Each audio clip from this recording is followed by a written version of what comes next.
அனைவருக்கும் வணக்கம். நான் உங்கள் சாந்தி பேசுறேங்க. இன்றைய பதிவுல நாம என்ன பார்க்க போறோம் அப்படின்னா, நாளை ஆடி முதல் ஞாயிற்றுக்கிழமை இந்த இரண்டு பொருளையும் தலையை சுற்றி போடுங்கள், நாள்பட்ட கடனும் உடனே தீரும் அப்படின்னு சொல்லியிருக்கேன் இல்லைங்களா? அப்படி என்ன இரண்டு பொருட்களை நம்ம தலையை சுற்றி போட வேண்டும் அப்படிங்கிறத பற்றி தான் இந்த பதிவுல நாம தெளிவாக பார்க்க போறோம். வாங்க வீடியோக்குள்ள போகலாம். நாளைய தினம் பார்த்தீங்கன்னா ஆடி மாதத்தின் முதல் ஞாயிற்றுக்கிழமை. எப்படி இந்த ஆடி வெள்ளி ஆடி செவ்வாய்க்கிழமை மிக விசேஷமாக நாம வழிபாடுகள் அனைத்தையும் செய்கிறோமோ, அதே மாதிரி இந்த ஆடி ஞாயிறுமே ரொம்ப ரொம்ப முக்கியமானது. ஆடி மாதத்துல வரக்கூடிய ஞாயிற்றுக்கிழமை அன்று அம்பாளை வழிபட்டோம் அப்படின்னா குடும்ப ஒற்றுமை மேம்படும், சண்டை சச்சரவுகள் தீரும், ஒரு அந்யோன்யமான ஒரு தம்பதிகளாக நீங்க வாழ்வீங்க. அதனால பாருங்களேன், பெரும்பாலும் நீங்க ஜாதகம் பார்க்க போற இடத்துல குடும்பத்துல சண்டை சச்சரவுகளா இருக்குது அப்படின்னா ஞாயிற்றுக்கிழமை சிவ ஆலயங்களுக்கு சென்று அம்பாளையும் சிவனையும் தரிசனம் செஞ்சுட்டு வாங்க அப்படின்னு சொல்லுவாங்க. அதற்கு காரணம், ஞாயிற்றுக்கிழமை சிவனை வழிபட்டோம் அப்படின்னா எப்படி சிவன் தன்னுடைய பாதியில் மனைவியை வைந்து வச்சிருக்கிறாரோ அதே மாதிரி நீங்களும் அந்யோன்யமான ஒரு வாழ்க்கையை வாழ்வீங்க அப்படிங்கறதினுடைய ஐதீகம் தான் இந்த ஞாயிற்றுக்கிழமை சிவபெருமானை நாம வழிபாடு செய்வது. அதே மாதிரி பார்த்தீங்கன்னா அம்பாளுக்கும் உகந்தது, சிவனுக்கும் உகந்தது, முருகப்பெருமானுக்கும் உகந்தது இந்த ஞாயிற்றுக்கிழமை. ஏன்னா நாளைய தினத்துல வரக்கூடிய ஞாயிற்றுக்கிழமை அன்று ஆடி கிருத்திகையும் நம்மளுக்கு வருது. அதோட சேர்த்து மதியத்திற்கு மேல நம்மளுக்கு ஏகாதேசியும் வருது. இத்தனை சிறப்புகளை கொண்டு இந்த ஞாயிற்றுக்கிழமை நம்மளுக்கு வருகிறது. அப்ப யாருமே இந்த ஞாயிற்றுக்கிழமைய தவற விடாதீங்க. இது மாதிரியான அரிதான சேர்க்கையில் வரக்கூடிய நாட்களை நாம சரியா பயன்படுத்திக்கிட்டோம் அப்படின்னா நம்ம வாழ்க்கையில கண்டிப்பா சில மாற்றங்களை ஏற்படுத்தும்.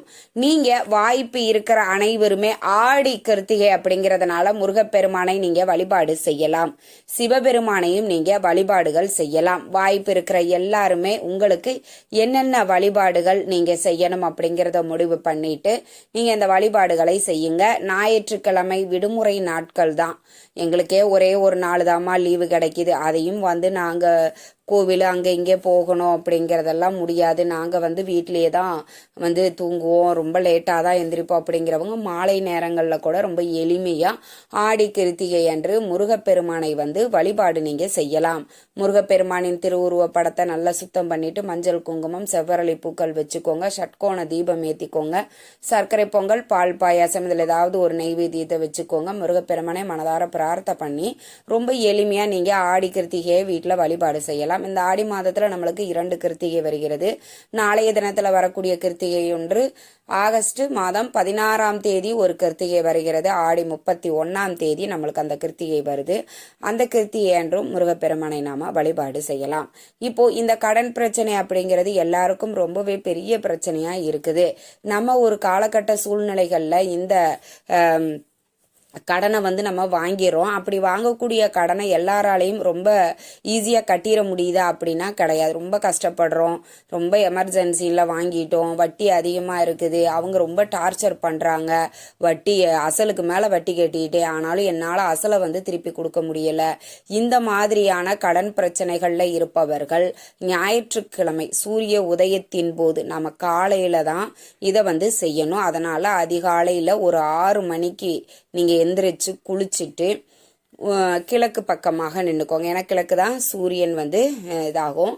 அப்போ நீங்கள் அங்கே நின்றுக்கணும். நின்றுட்டு அந்த சூரிய பகவானினுடைய வெளிச்சத்தில் ஆதித்தனாருக்கு நல்ல மனதார பிரார்த்தனை பண்ணிக்கோங்க. எனக்கு இருக்கக்கூடிய கடன் பிரச்சனை தீர்ந்து இனிமே நான் கடனே வாங்கக்கூடாது அப்படின்னு மனதார பிரார்த்தனை பண்ணிக்கோங்க. பிரார்த்தனை பண்ணிட்டு அதற்கு அடுத்தது பார்த்தீங்கன்னா உங்களுக்கு பார்த்தீங்கன்னா கொள்ளு கோதுமை. இந்த கொள்ளு நம்ம தலையை சுற்றி போடுவது கடன் பிரச்சனை, நாள்பட்ட கடன் பிரச்சனையை தீர்க்கும் அப்படிங்கிறது எல்லாருக்கும் தெரியும். இந்த ஆதித்த பகவானுக்கு பிடித்தது என்ன தானியம் அப்படின்னா கோதுமை தானியம். ஞாயிற்றுக்கிழமை அன்று அந்த கோதுமை ஒரு கைப்பிடி, எள்ளு கொஞ்சம், இது ரெண்டையுமே நீங்க இந்த கொள்ளையும் கோதுமையும் எடுத்துக்கோங்க. கொள்ளு கோதுமை ரெண்டையும் ஒரு கைப்பிடி எடுத்து அதை அப்படியே உங்க தலையை 9 முறை சுற்ற வேண்டும். கிளாக் வைஸில் 9 முறை, ஆன்டி கிளாக் வைஸில் 9 முறை, மேலும் கீழுமாக மூன்று முறை 9 முறை சுற்றிட்டு அதை அப்படியே பறவைகளுக்கு உணவாக நீங்கள் போட்டுடணும். இது காலையில் சூரிய உதயத்தின் போது மட்டும்தான் செய்யணும். மதியம் செய்யலாமா, மாலை நேரத்தில் செய்யலாமா அப்படின்னு கேட்குறீங்க. கண்டிப்பாக அதெல்லாம் செய்யக்கூடாது. சூரிய உதயத்தின் போது ஆதித்த பகவானை நாம் மனதார நினைத்து கொண்டு ஆதித்த பகவானின் சாட்சியாக எனக்கு இருக்கக்கூடிய கடன் பிரச்சனை தீர வேண்டும் அப்படின்னு ஆதித்த பகவானை மனதார பிரார்த்தனை பண்ணிட்டு இந்த எளிய பரிகாரத்தை நீங்க செய்யணும். இப்படி செய்யும் பொழுது ரொம்ப ரொம்ப கடன் பிரச்சனையில கஷ்டப்படக்கூடியவர்கள் கூட அந்த கடன் பிரச்சனை முற்றிலுமாக தீர்ந்து இனிமே கடன் வாங்கக்கூடிய ஒரு சூழ்நிலைகள் வராமல் இருக்க வேண்டும் அப்படின்னு மனதார பிரார்த்தனை பண்ணிக்கோங்க.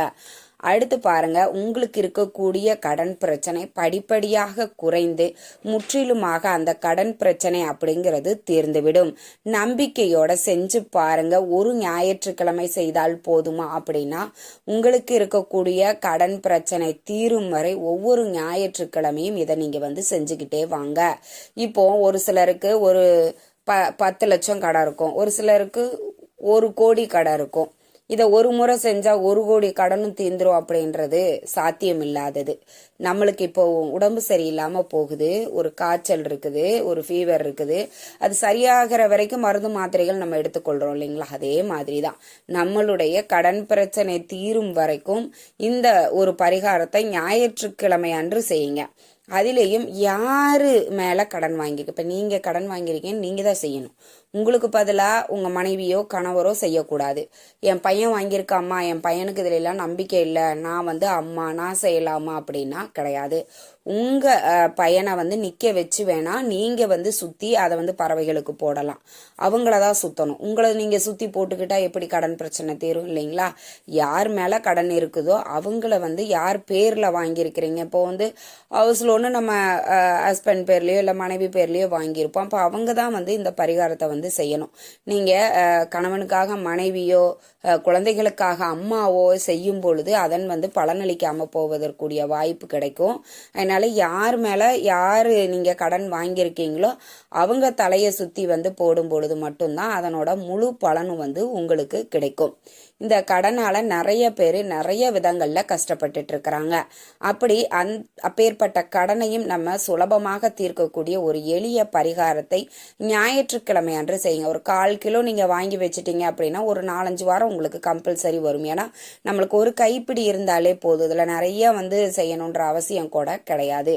இது பறவைகளும் எறும்புகளும் உண்ணும் பொழுது அதனால நம்மளுக்கு அன்னதானம் செய்த பலனும் கிடைக்கும். அதனால கண்டிப்பா ஒவ்வொரு ஞாயிற்றுக்கிழமையும் ஆதித்த பகவானை நினைத்து அதிகாலையில எழுந்திருச்சு இதை நீங்க செய்யுங்க. 10 மணி 11 மணிக்கு செய்யலாமா அப்படின்னா நீங்க 10 மணிக்கு செய்யும் பொழுது அதனோட பலன் ரொம்ப கம்மியா தான் இருக்கும். அந்த சூரிய உதயத்தின் போது செய்யும் பொழுது அந்த சூரிய நமஸ்காரம் பண்ணிட்டு ஆதித்த பகவானை நினைத்து இந்த பரிகாரத்தை செய்யும் பொழுது கண்டிப்பா உங்களுக்கு 100 மடங்கு பலன் கை மேல கிடைக்கும்.